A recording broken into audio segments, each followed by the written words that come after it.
Hi everyone, it's Nico from the blog documentingsimpleliving.com, where I talk about learning to live a bit more simply in the modern world. Today I am going to share a blueberry banana oatmeal muffin recipe.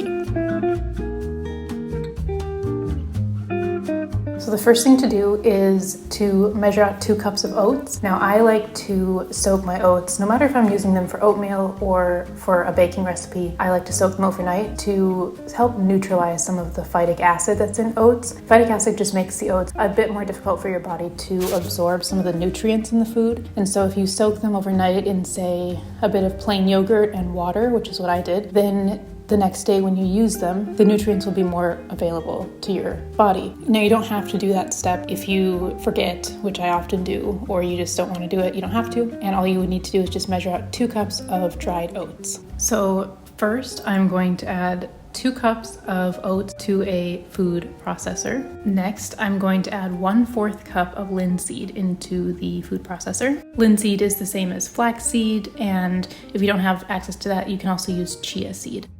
Then I'm going to add about 1/2 cup of shredded coconut. I buy most of these ingredients from a local zero waste shop, which is a great way to only buy what you need and not have excess jars and boxes and cans lying all over the kitchen. Because if you're like us and you live in a big city, you probably have very limited space in your kitchen. I like zero waste shops because you can just measure out what you need for a recipe or a few meals and then just keep going back. Okay, now I'm going to blend up this mixture.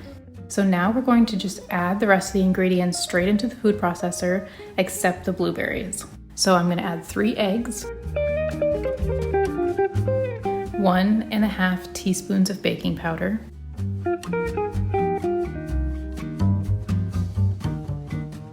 1/4 cup of coconut oil or butter, 1 teaspoon of vanilla, 1/4 cup of honey, and 2 medium bananas. I have a free printable recipe card on documentingsimpleliving.com, so don't worry too much about remembering these exact measurements. I've provided a link in the description straight to the recipe on the blog, so you can go there and take a photo of the recipe or print it off or whatever you want.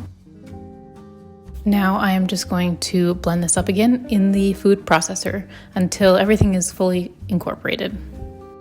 Okay, I have moved half of the batter into this bowl because I'm going to make blueberry muffins, but I also want to use up some other berries we have. So I'm going to use the blueberries in this batter and the red berries in the rest of the batter. So what I'm going to do now, finally, is fold in the blueberries to this batter.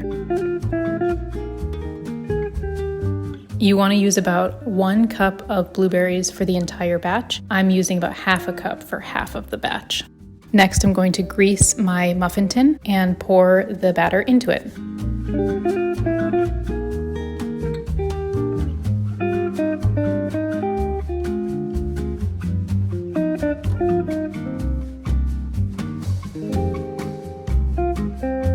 So I'm just going to put it into the oven now for about 25 minutes on 350 Fahrenheit or 180 Celsius.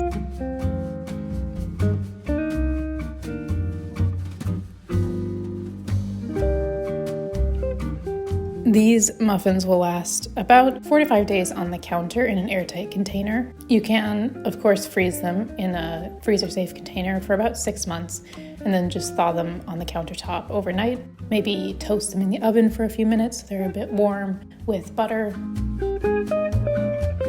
These muffins are also great because if you don't have blueberries on hand, you can, of course, just substitute any berry that you have on hand. So if you have raspberries or blackberries, for example, that might be going out of date soon, you can always just put them into this recipe instead. You could add about 1/3 cup of dark chocolate chips to the batter and mix those in for a little added sweetness. You could add a few tablespoons of peanut butter into the batter as well to add a bit more protein, or you could add any nuts or seeds that you like into the batter as well for some added crunch and protein. Thank you so much for stopping by today, and I will speak to you in the next Documenting Simple Living video.